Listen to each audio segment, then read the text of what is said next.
back to another episode of the Adoptive Foster Kinship Parenting Podcast. I'm Sky Kirshner in Charleston, West Virginia, though it looks like I'm in Aruba. I'm here with Stacy Jacks, Dina Shelton, and Marissa Sanders. And Stacy, you had a question. This is part 3 of an ongoing thing about counseling, therapy. What if you need professional help, and who do you turn to for what? Stacy.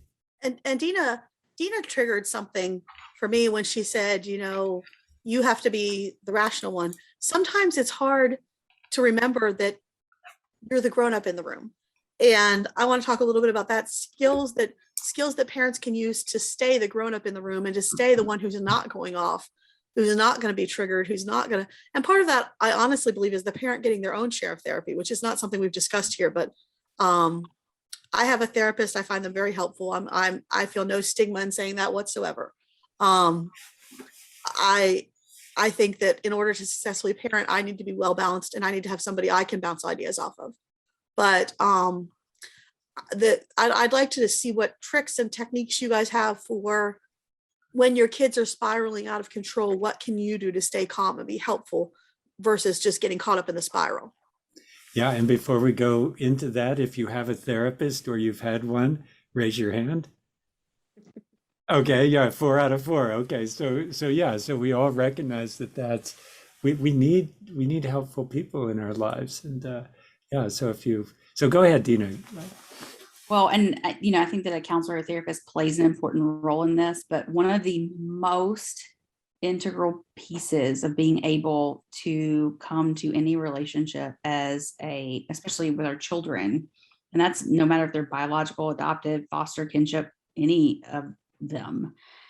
One, it is so hard for everyone. And so a lot of times parents struggle in silence because they think I'm the only one who struggles this much. And every single one of us struggle, whether it may not be always blowing up, but a lot of parents shut down and storm off just like teenagers too, and can't, engage and function. There are a lot of ways that we may not remain the rational thinking adult in a conversation. So before we start, we've talked about this before, and the importance of saying, if you mess this up a lot, you're just in good company, just like all of us. And the point is not to not ever get it wrong. It's to recognize, one, that it can be different, that you can bounce back from it when maybe you don't do the best thing, and that there's plenty of grace and space for growing and learning and being a real person in interactions with your kids. But yes, feeling like you can get better at dealing with these is really important to me, to send that message. It doesn't have to be as hard as it is. There are things, tips, tricks, and skills that help. And if you use them, they work. And so one of the most integral pieces is to have healthy relationships ourselves outside of our kids, so that we very clearly delineate who meets our needs versus whose needs do we meet. Because relationships with children are not bidirectional either. They are not mutual relationships, and our children have no capacity to take care of our emotional and relational needs. They don't know how. They are not developmentally appropriate or able to, and we sometimes can put that off on them. Now, that doesn't mean that we become robots and we don't need anything from our children. I'm a big advocate for parents being real humans in front of their kids, for saying, when you say words like that, it's hurtful. It hurts me. I'm a person, right? And letting them know that. But there's a difference in being a real person in front of our kids and holding our children responsible for helping balance our emotions and our experiences. So we have to have the relationships external to our children, healthy other adults, just like our kids need healthy other adults who we can go to and bounce things off of and balance things. And if you don't have people in your life, a counselor is a great place to start.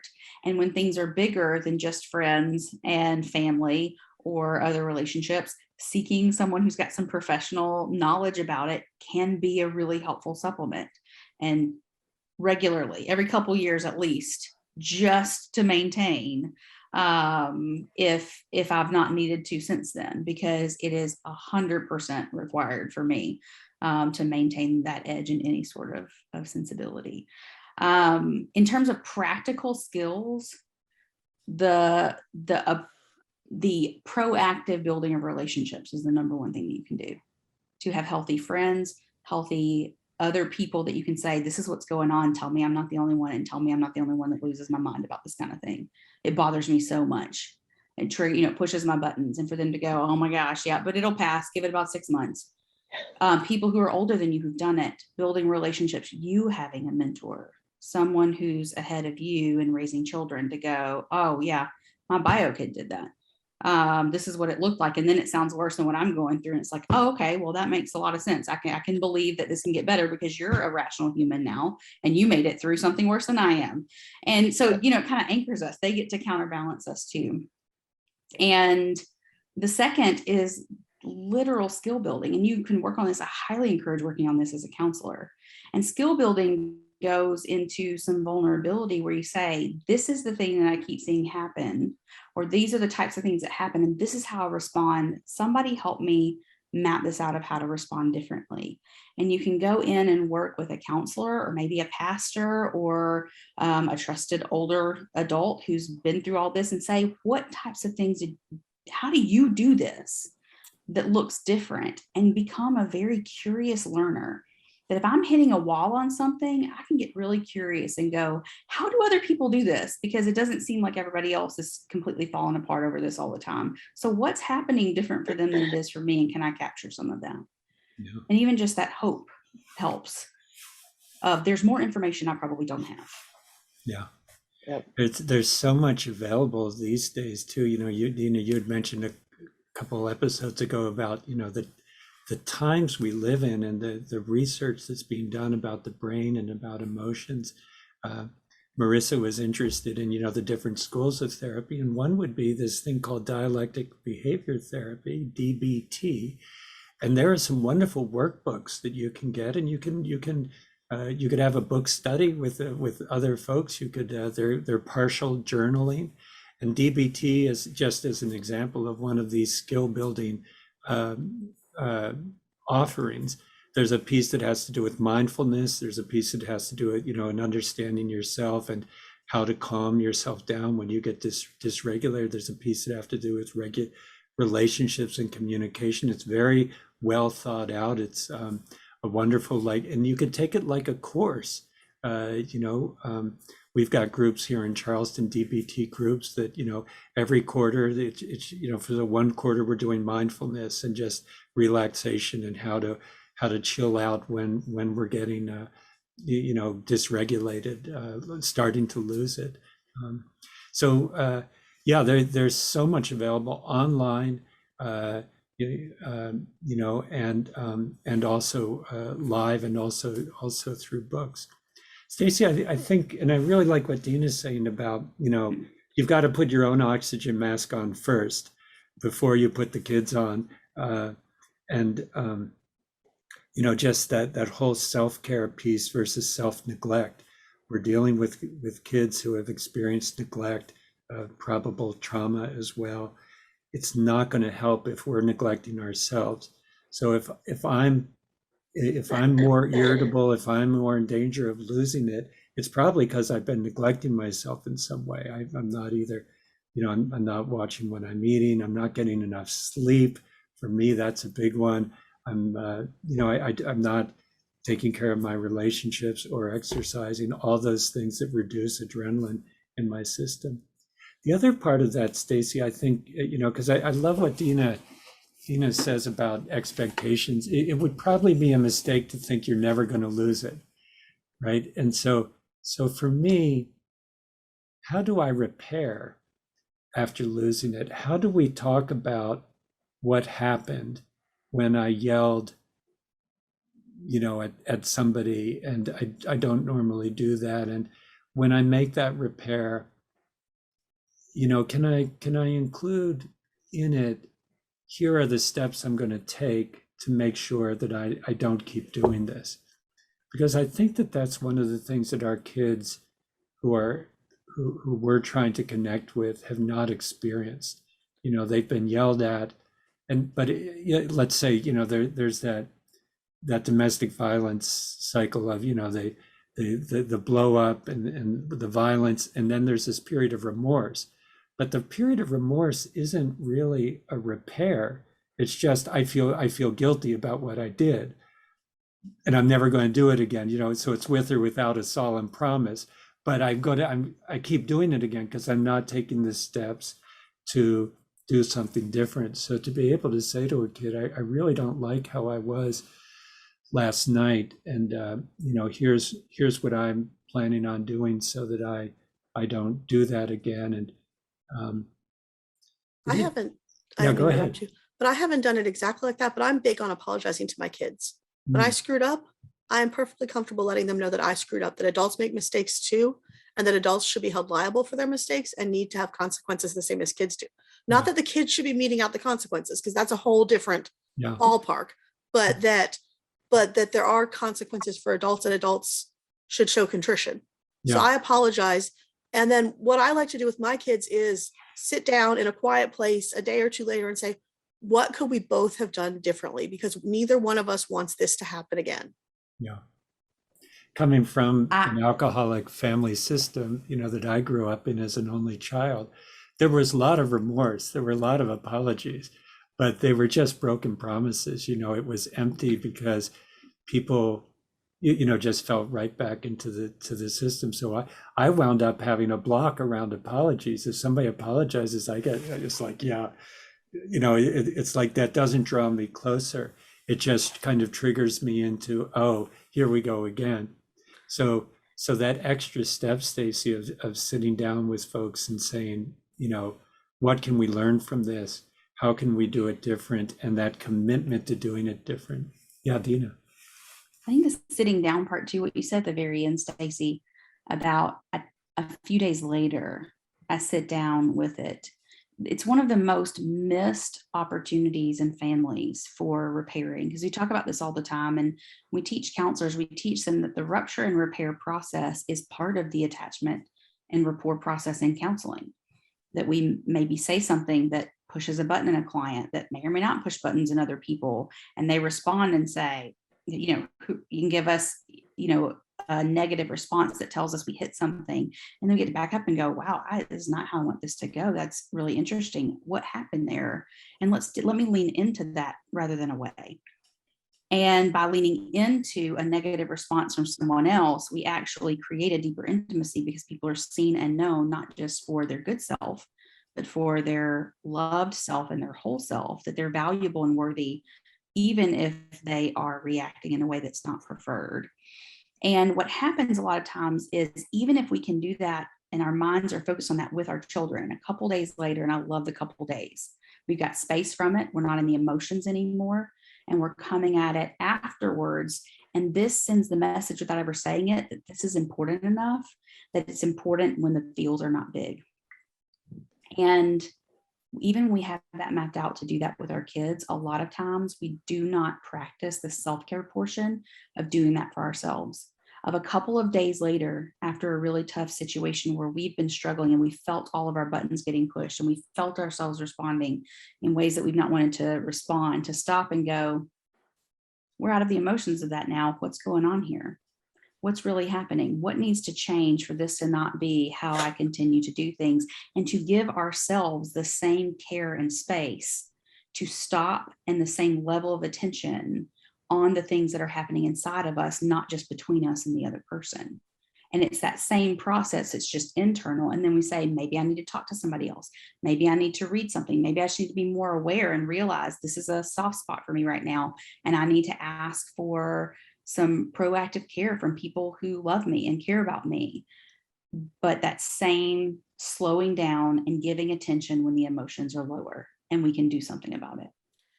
And Dina, if I can comment, no matter how many times you do that, no matter how many times you fix one situation, there's always going to be another situation.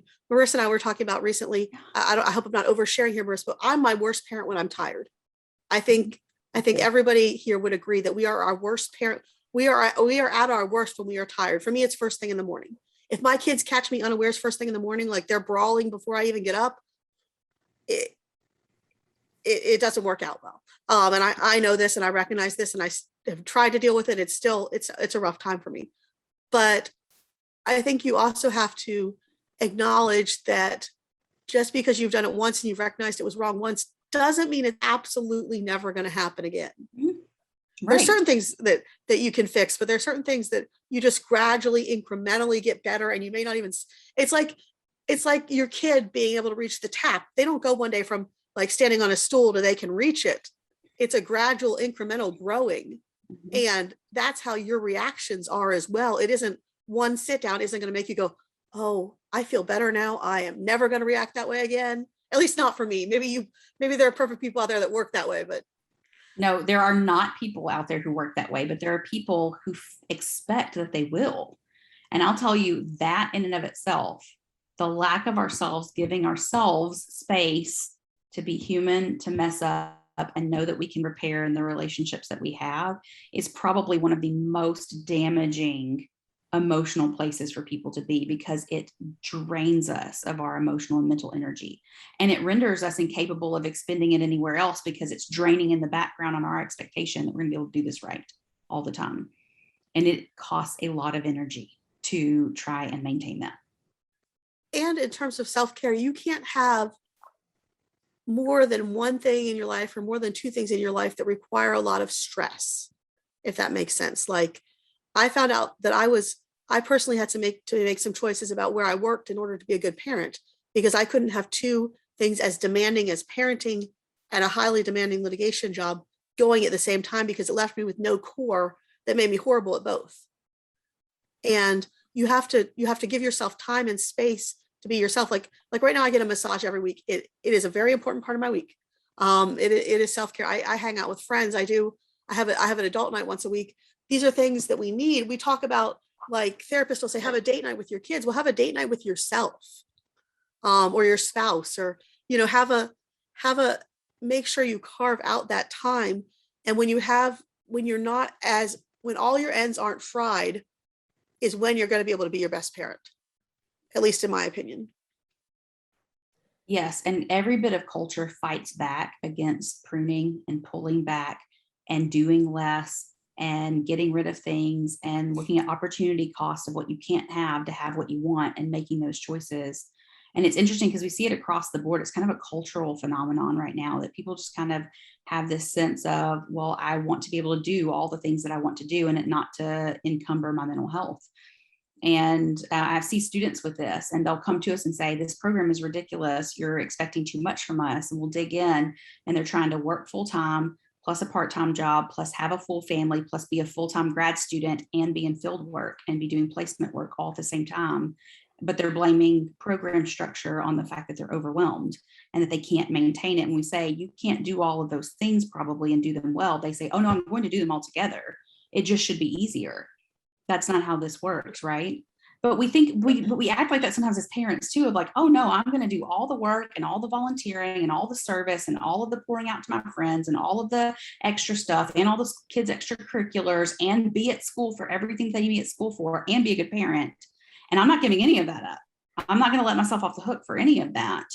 I have to perform in all of those areas. It's the same mentality. It's like, that's not going to happen. There's opportunity costs here. Something's got to go.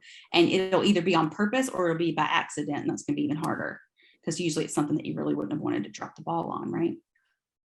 Yeah, I've discovered that I can't lead the PTA, coach the team, go to work, make the cupcakes, and make sure my kids' hair looks perfect and they all have, matching outfits and everybody looks perfect from the outside. I can't do that, but I can, for me, make sure my kids get a million hugs before they go to bed. And that's a choice I'm making, not to be the perfect mom in public, but to do my best in private. And I think that's a choice I'm happy with, but and foster parents have to make that choice all the time, because often our kids are going to be the ones who are screaming in the grocery store. But we know that screaming in the grocery store for 5 minutes, it's such an improvement over the 20 minutes of screaming in the grocery store that they did a month ago, that we're proud of them for just screaming for that 20 minutes. I love that. And I joked when I had younger kids, because I love to bake. I love to be in the kitchen. And I always imagined that I would be the mom who sent, fresh baked goods with my kids to things that they needed to do and be that mom.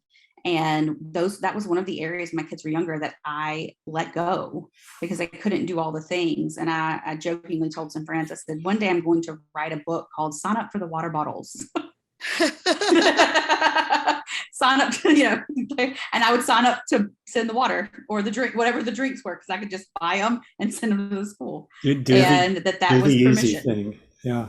We've just got a couple minutes, and I know, Marissa, you've got something maybe for next time, but if we can close this one off. Can I just add okay, one? Marissa? Yeah, go ahead. Yeah, can I just add one thing? I just wanted to say that even in the best of circumstances, even if you do all the self-care or, some things come up that make it harder to do the self-care, it's also okay. And I just want to acknowledge that it's okay to just ask for help when you need it. Like even all the self-care in the world might not make you able to handle whatever situation just came up. And it's okay to either get your own therapist or call the friend who can come over. And I might have shared this in another episode, but I remember one time when I was going through a really tough time and my son was, 2 or 3, and he was pushing every button I had, and I was emotional and I was tired and all of that. And I remember calling one of my good friends who lives about a mile away, and I was in tears. I can't do this. She said, I'll be there in 5 minutes. And she showed up with her kid who came and played with my kid, and she and I got some adult time, and it was everything I needed in that moment. And it was okay to ask for help in that moment. I mean, nobody was in danger. Nothing bad was going to happen. I just needed help. And sometimes that's part of self-care too. So I just want to highlight that. It's so important that we keep sharing these examples of it's okay to need help and to ask for help. I just want to close with one thing about this, what Stacy and Dina were saying about the meeting a couple days later when you're calm and when, things are relaxed and trying to have the talk about what happened.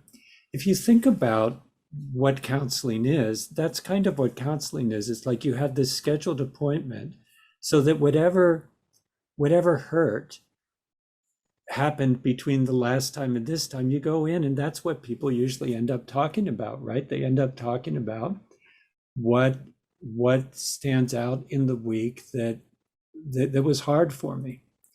And so I love this idea of Stacy and Dina.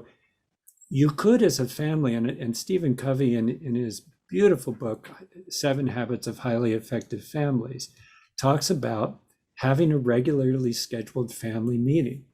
And at that meeting, the agenda is, what did we do that helped you this week? And what did we do that hurt you this week? And or sometimes if you think about in terms of the love bank, how did we make deposits into your love bank? And how did we make withdrawals that we didn't even know about that we were making? And could we just go around the circle and could everybody share one good thing, one nice thing that happened and one thing that was hard?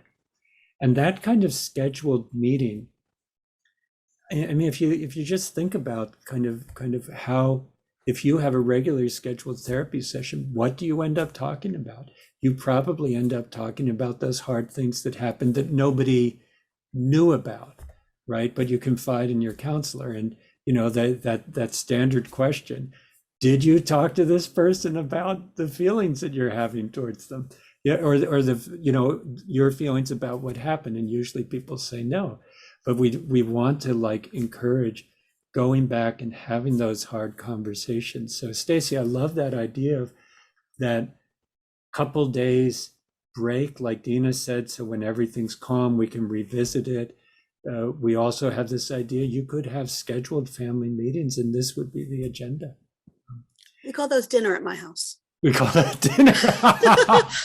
we always practice. That. We play sunshine, rain, cloud, the high and low of the day, every day at dinner. And I've got friends who call it rose thorn or high low, but it's pretty common here, just to get used to talking about what happened that was good and maybe what was a little gloomy. Yeah, and all of these things are therapeutic, right? Therapy means healing. So it's therapeutic because it's healing that past neglect or that past trauma that our kids suffered when they were in different systems. I know it's time for us to stop this particular episode. Thank you so much for joining us. I have a feeling this conversation is going to continue, so stay tuned for the next part.